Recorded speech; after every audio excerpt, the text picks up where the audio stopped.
Olá pessoal, bom dia, boa tarde, boa noite. Sou Sano Sobrinho, escritor espírita, terapeuta, educador. E aqui é mais um vídeo refletindo um tema que tenho estudado já há algum tempo. Desde quando me dediquei ao estudo do Apocalipse de João, esse é um tema que nunca saiu da minha mente e, curiosamente, infelizmente, cada vez mais eu vejo esse tema como algo sério a ser estudado. Eu vou ser mais lento do que o comum nesse vídeo pela complexidade dele, porque para a gente tentar ser bem criterioso, né? A humanidade terrestre vive em estado de sono espiritual, né? Não foi à toa que Paulo, há 2 milênios, disse: desperta tu que dormes, né? O que é o estado de sono? É comer, dormir, fazer sexo, trabalhar de segunda a sexta para ter um dinheirinho, mas não entender o que está por detrás da própria vida, o que é a própria vida, o sentido da vida na Terra, o sentido maior, o sentido espiritual, né, da vida terrestre. Porque, embora aí a presença das religiões, né, sempre a presença das religiões, as criaturas humanas, ainda na sua grande maioria, prosseguem em estado de sono espiritual sem consciência, né? As pessoas levantam de manhã e tocam a vida e dormem, mas não há, na maioria das vezes, nós temos, por exemplo, né, 2 milênios de cristianismo, mais de 160 anos de espiritismo, né? E são chamados profundos ao despertar, né? Outras religiões também convidando ao despertamento, mas a criatura prossegue bem adormecida, sem parar, por exemplo, analisar um tema como esse. A humanidade é assim, na verdade o ser humano é muito assim, né? Busca a pessoa, por exemplo, quando adoece gravemente, que de repente busca uma religião e toma passe, bebe água frutificada e busca uma igreja. Quando a coisa dá uma melhorada, há muitas pessoas assim, né? Eu chamo de síndrome do filho pródigo. Só quando a coisa fica muito ruim que busca. E aí quer fazer tudo, né, para tentar sair do sofrimento. Todos nós passamos por isso ao longo da nossa evolução, até consolidarmos certas posturas, certos comportamentos, certo ideal de iluminação, e aí a criatura, não que a alma retroceda, mas a criatura ganha uma marcha evolutiva mais sólida. O tema que eu quero falar, eu quero remontar 2 milênios para a gente falar sobre isso, e eu quero aqui inicialmente já manifestar meu respeito a todos os religiosos sinceros e dedicados ao bem, né? Há católicos sérios, pessoas dedicadas ao bem, evangélicos, espíritas, umbandistas, candomblecistas. Em todas as religiões a gente vê pessoas despertas, né? Ou em despertamento, crescendo, de fato buscando uma vivência do bem. Mas a gente vê também muita coisa que não tem nada a ver com a espiritualidade. Eu quero remontar 2 milênios para a gente conversar e gostaria muito que vocês comentassem no vídeo, né? Quando Jesus foi crucificado, nós, desde aquela época, a gente identifica ali duas forças, dois poderes na crucificação de Jesus. De um lado nós temos o Estado romano, né? A política, e do outro lado nós temos os líderes religiosos, né? Do judaísmo, a religião. Duas forças crucificando Jesus. Vocês já pararam para pensar que Jesus foi crucificado com duas forças e também com a manipulação, né, do povo, né? O povo também escolheu mais uma força ali naquele momento, escolhendo soltar Barrabás. Mas a gente vê dois poderes, né, muito grandes ali naquele momento da crucificação. E o tempo passa e depois a gente encontra a Igreja Católica unindo-se também à política, né? Porque o catolicismo durante muito tempo, e aqui não é uma crítica ao catolicismo, é uma crítica a nós mesmos, porque para nós espíritas, nós estávamos lá, né? Com o conhecimento da lei da reencarnação, éramos nós mesmos, né? Naquela época, né? Então não é uma crítica ao catolicismo de hoje, é uma crítica a uma época e a religião católica daquela época que aconteceu. Na Idade Média, nós tivemos a Igreja Romana dominando o mundo, dominando politicamente. Mais uma vez, a união da força política com a força religiosa. E dominando, matando pessoas com a Inquisição, né? Cientistas, médiuns, paranormais. Então, eu sempre observei a união dessas duas forças. E segundo o Espírito Estevão, no livro Apocalipse, uma leitura espírita psicografada pelo médium Robson Pinheiro, uma obra extraordinária, a besta do Apocalipse, na verdade tem duas bestas no Apocalipse, né? As bestas, o que é uma besta? Um ser disforme, né? Monstruoso. Essa imagem, esse símbolo apocalíptico, configura a união dessas duas forças.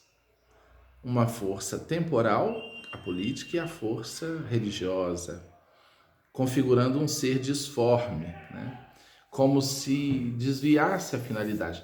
Veja bem, não há nenhuma crítica à política, todos nós precisamos da política, e nem da religião. Nós estamos falando de um fenômeno sociológico, psicológico, teológico, da união de forças que acabam desejando uma coisa: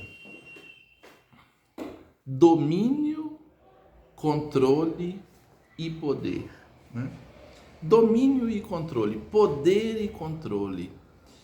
Toda vez que algo expressa isso no âmbito religioso, no âmbito político, nós estamos diante de algo muito perigoso.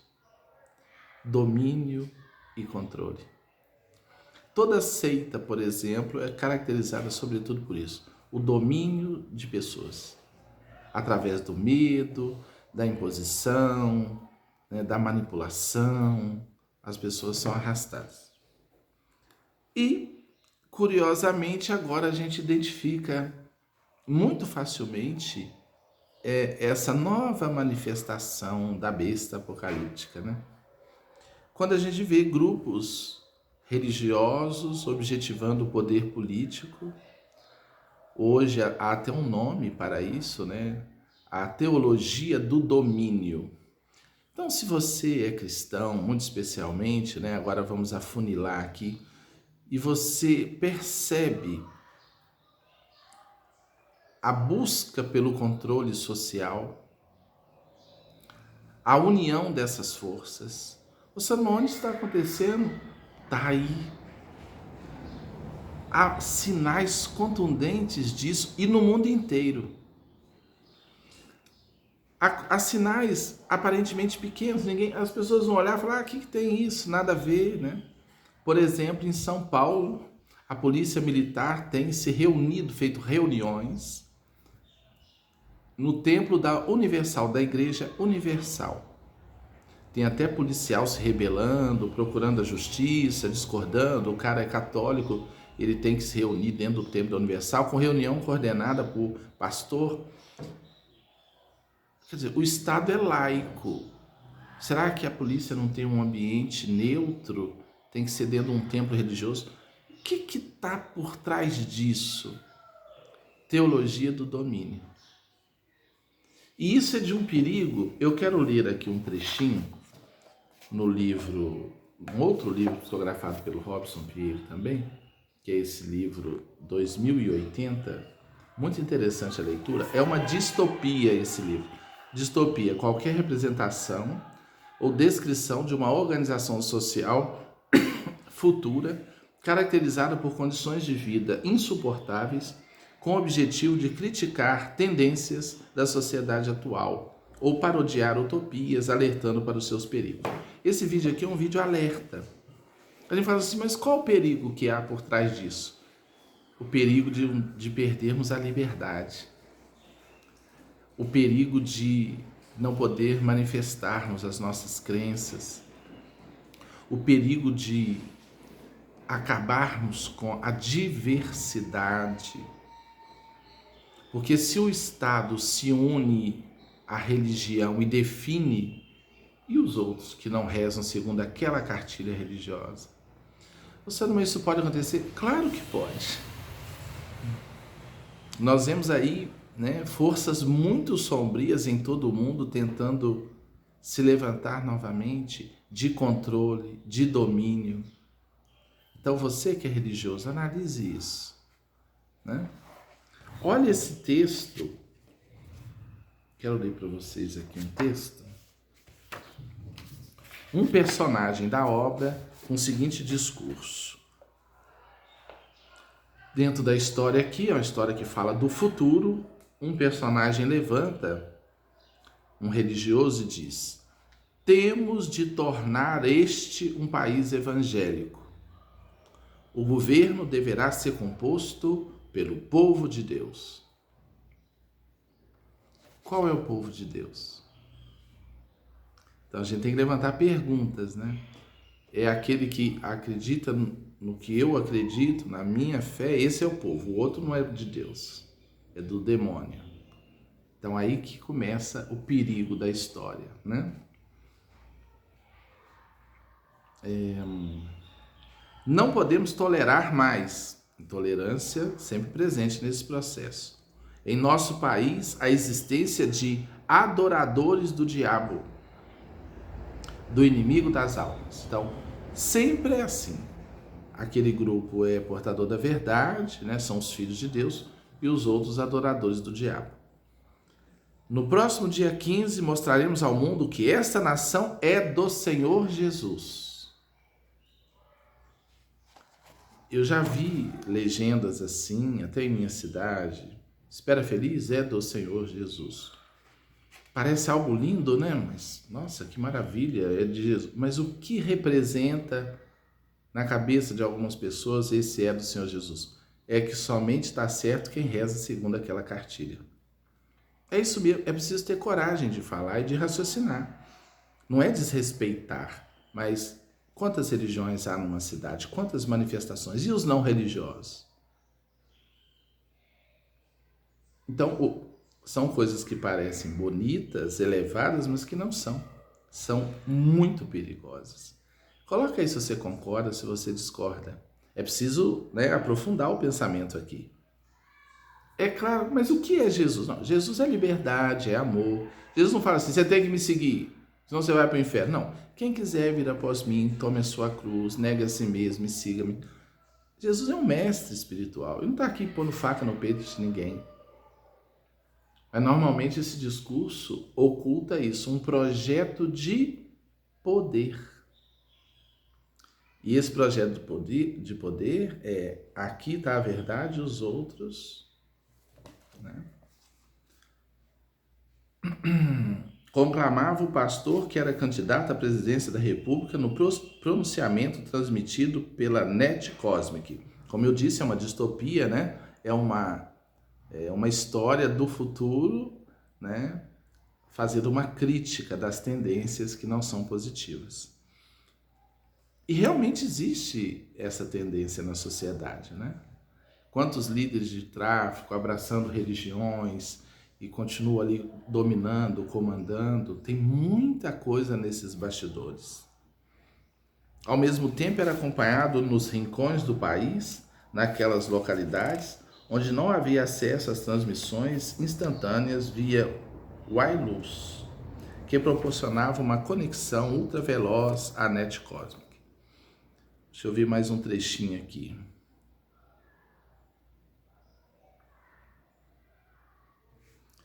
Não obstante, desde meados do século, os protestantes se tornaram a maioria da população, falando especialmente do Brasil, né? Considerando desde metade do século XXI, né? com larga predominância de neopentecostais. Determinadas denominações, entre estes, amealharam ainda mais força desde então e acabaram por se unir em torno de um objetivo: estabelecer um regime com traços teocráticos. É a religião dominando junto com a política.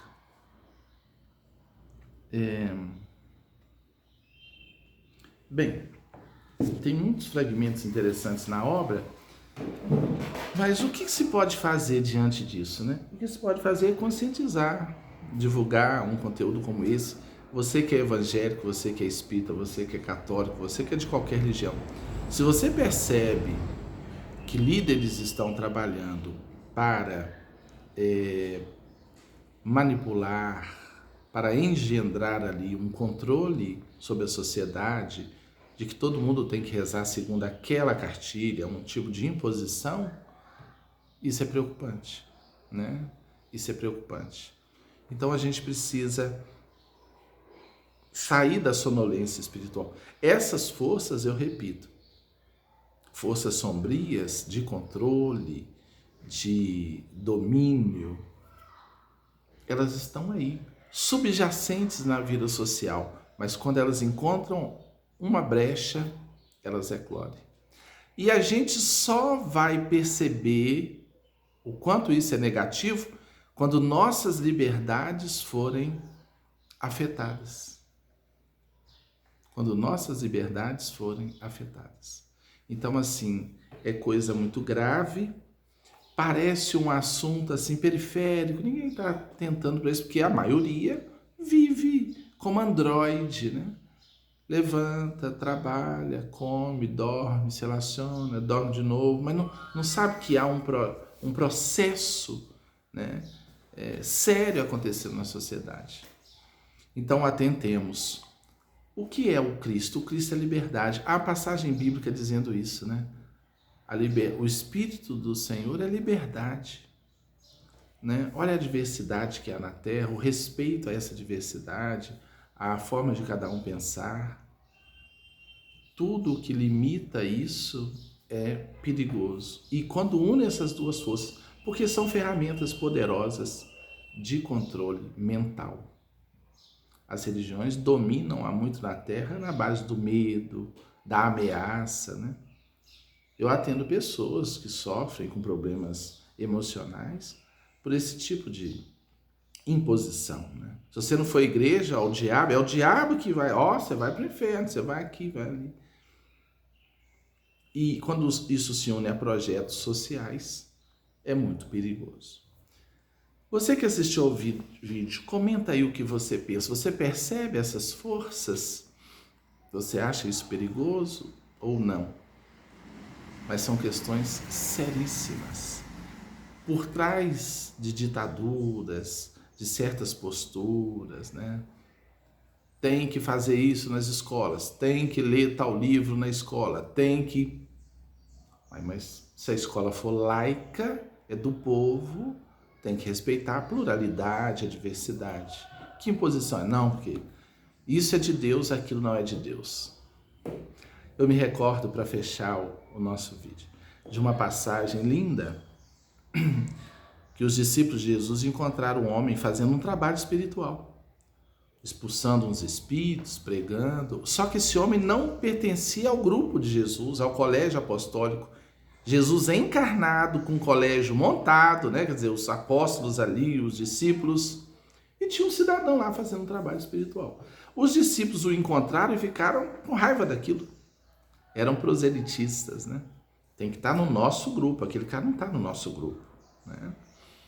A obra é aqui, lá é a sobra, né? Não é assim que dizem? Isso é um perigo, né? E aí foram até Jesus e falaram: Senhor, tem um homem fazendo um trabalho, mas não pertence ao nosso grupo, não foi chamado pelo Senhor, E Jesus dá a grande resposta: quem não é contra nós é por nós. Olha que coisa linda, né?